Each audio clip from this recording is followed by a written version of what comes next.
Arman menghentikan langkahnya di sebuah sudut jalan yang tergenang air setinggi lutut.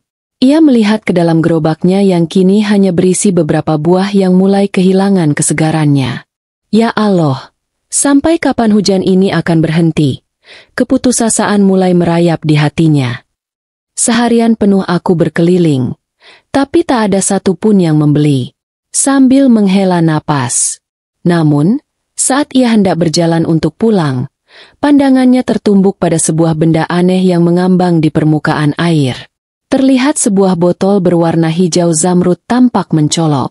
Bentuknya unik dengan ukiran-ukiran halus yang tak biasa. Dengan rasa penasaran, Arman menghampiri botol itu namun, Assalamualaikum warahmatullahi wabarakatuh. Sebelum kita lanjut ke cerita, jangan lupa untuk terus mendukung channel ini dengan cara like, subscribe, dan nyalakan lonceng notifikasinya agar kalian tidak ketinggalan cerita seru lainnya serta komentar sholawat. Allahumma sholli ala Muhammad wa ala ali Muhammad. Semoga kita termasuk umatnya yang mendapat syafaat dari beliau, amin. Hujan deras telah mengguyur sejak dini hari, menciptakan genangan yang semakin tinggi hingga merendam banyak rumah di wilayah kontrakan yang telah lama terbengkalai. Air berlumpur mengalir deras di jalanan sempit, membawa sampah dan ranting pohon. Di tengah kesuraman itu, seorang pemuda bernama Arman terus berjuang mendorong gerobak buahnya. Gerobak itu berisi apel, jeruk, dan pisang yang mulai layu karena dinginnya udara. Hujan ini benar-benar menguji kesabaran, pikirnya sambil menghela napas panjang. Setiap langkah terasa berat, bukan hanya karena genangan air, tetapi juga karena pikiran tentang dagangan yang tak kunjung laku.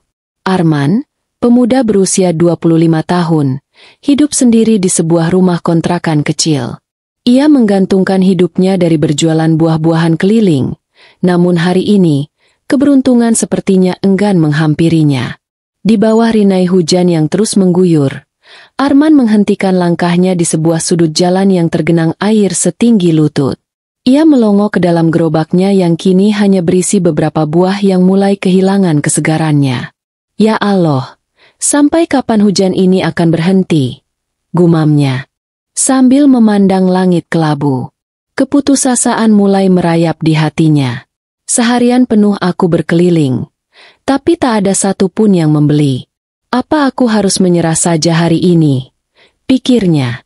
Namun, saat ia hendak berbalik untuk pulang, pandangannya tertumbuk pada sebuah benda aneh yang mengambang di permukaan air.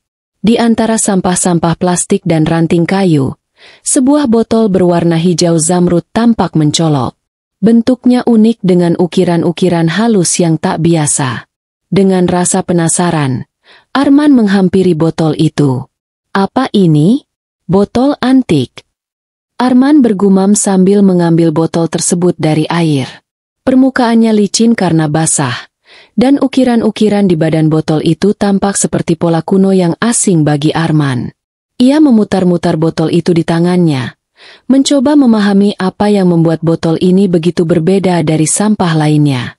Siapa yang membuang benda sebagus ini ke banjir? Pikirnya. Di bawah cahaya temaram, botol itu tampak berkilauan seolah menyimpan sesuatu di dalamnya. Arman merasa ada sesuatu yang istimewa dari botol ini, sesuatu yang tak bisa ia jelaskan dengan kata-kata. Rasa penasaran menguasai dirinya.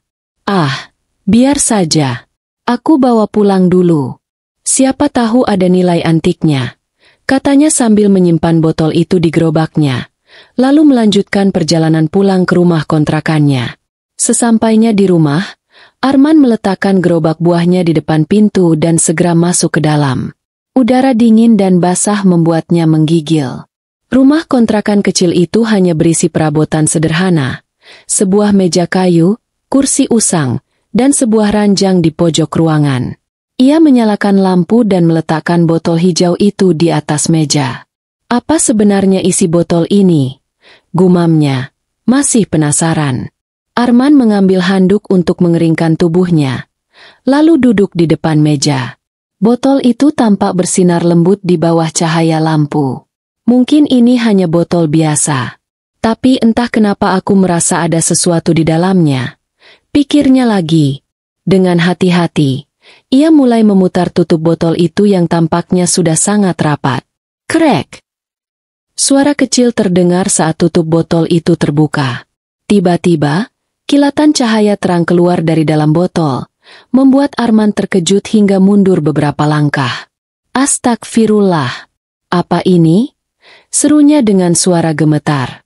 Dari dalam botol, perlahan muncul asap putih yang semakin tebal. Asap itu berputar-putar di udara, membentuk sosok seorang wanita cantik dengan pakaian berkilauan seperti mutiara. Rambut panjangnya terurai indah, dan matanya bersinar lembut. Arman tertegun, tak mampu berkata-kata. Wanita itu tersenyum kepadanya, lalu berkata dengan suara lembut namun tegas, "Terima kasih telah membebaskan aku. Ratusan tahun aku terkurung di dalam botol ini." Arman hanya bisa berdiri terpaku, mencoba mencerna apa yang baru saja terjadi. Wanita yang keluar dari botol itu tampak begitu anggun, dengan aura yang memancarkan kehangatan dan misteri. Arman masih berdiri terpaku, dadanya terasa sesak oleh perasaan yang bercampur aduk antara takut, bingung, dan takjub. "Kamu siapa?" tanyanya dengan suara bergetar. Wanita itu tersenyum lembut. "Namaku Azalea. Aku adalah jin yang telah terkurung dalam botol ini selama ratusan tahun." Arman menelan ludah, masih tidak percaya dengan apa yang baru saja ia dengar. "Jin?" gumamnya pelan, hampir seperti bicara pada dirinya sendiri. Azalea mengangguk. "Ya, dan kamu telah membebaskan aku. Untuk itu, aku berhutang budi padamu." Wanita itu mendekat, namun gerakannya begitu halus sehingga hampir seperti melayang. Arman melangkah mundur, tubuhnya terasa kaku. "Aku tahu ini sulit dipercaya," lanjut Azalea. Matanya menatap Arman dengan lembut.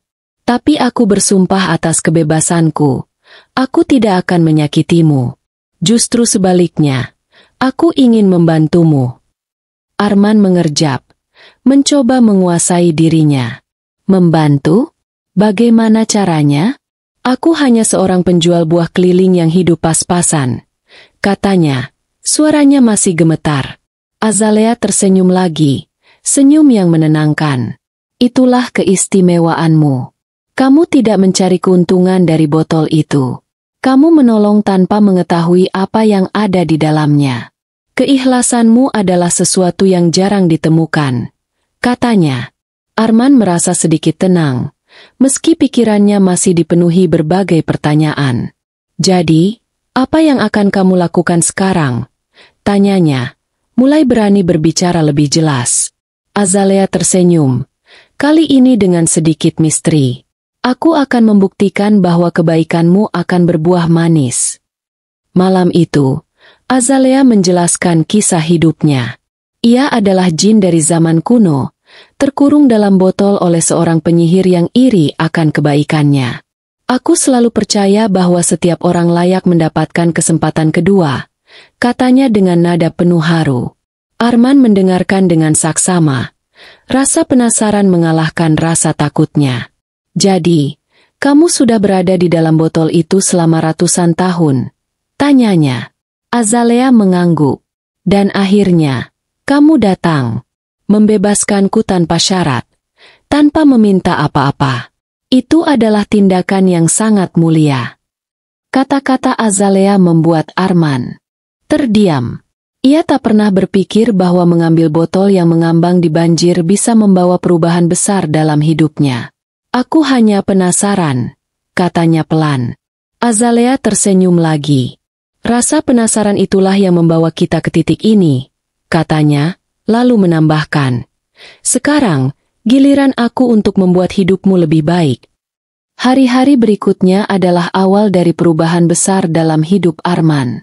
Dengan bantuan Azalea, dagangannya mulai laris manis. Pelanggan datang dari berbagai tempat, seolah-olah mereka tertarik dengan sesuatu yang tidak bisa mereka jelaskan. "Aku tidak ingin menggunakan sihir terlalu banyak," kata Azalea suatu hari. "Aku ingin kamu tetap bekerja keras, karena kesuksesan sejati datang dari usaha sendiri." Arman menghargai prinsip itu. Ia bekerja lebih giat, merasa termotivasi oleh kehadiran Azalea yang selalu memberinya semangat. "Kamu benar-benar berbeda," kata Arman suatu malam saat mereka berbincang di bawah bintang-bintang. Azalea hanya tersenyum. "Aku hanya ingin melihatmu bahagia," jawabnya. Rasa cinta perlahan tumbuh di hati Arman, meski ia tahu bahwa mereka berasal dari dunia yang sangat berbeda.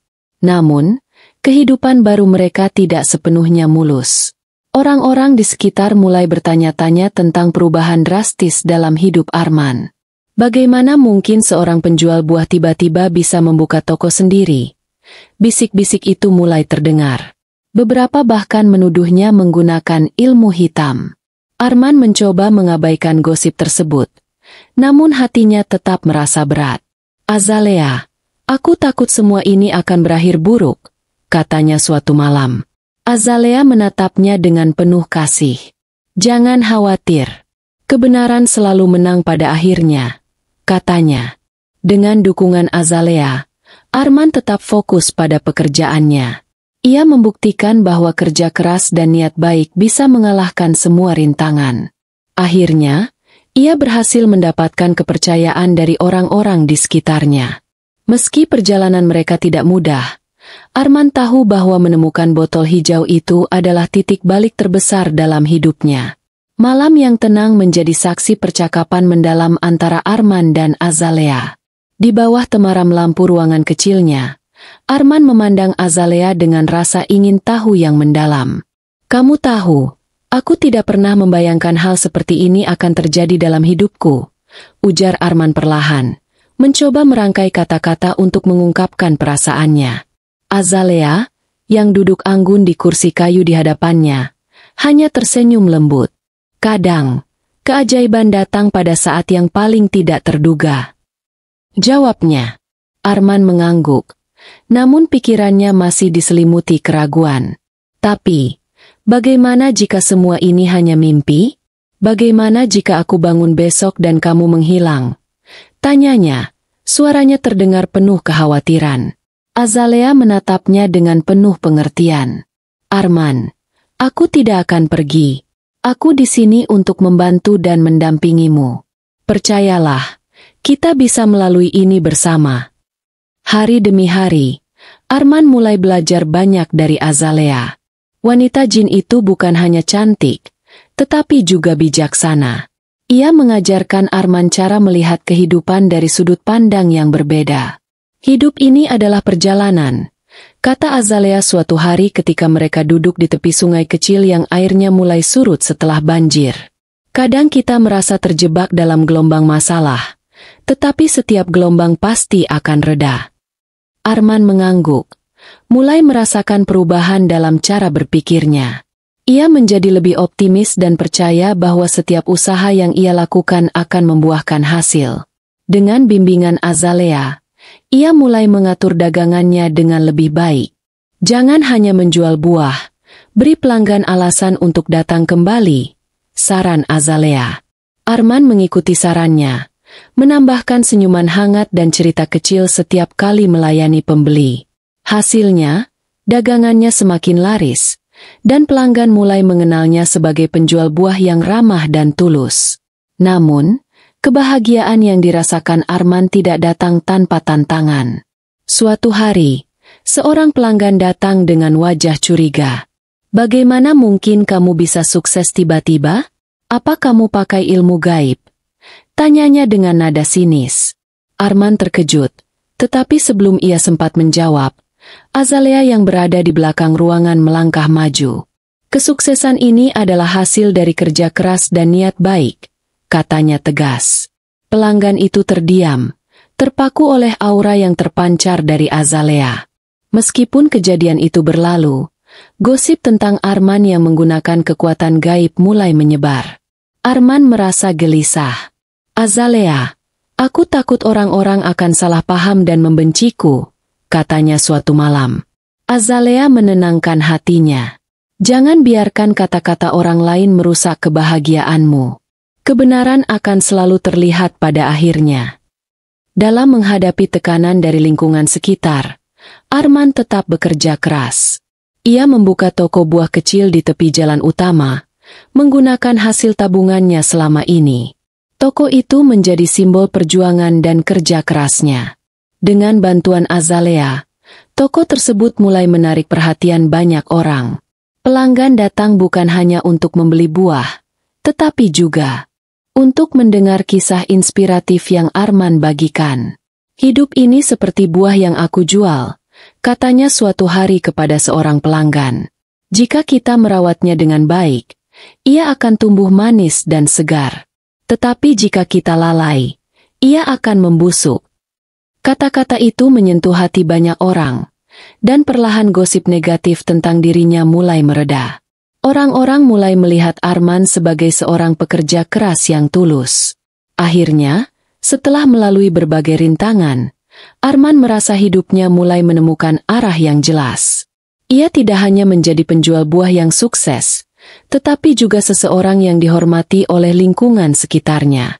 Azalea, aku tidak tahu bagaimana caranya membalas semua yang telah kamu lakukan untukku, katanya suatu malam sambil memandang langit berbintang. Azalea tersenyum lembut. Kebahagiaanmu adalah hadiah terbesar bagiku, jawabnya.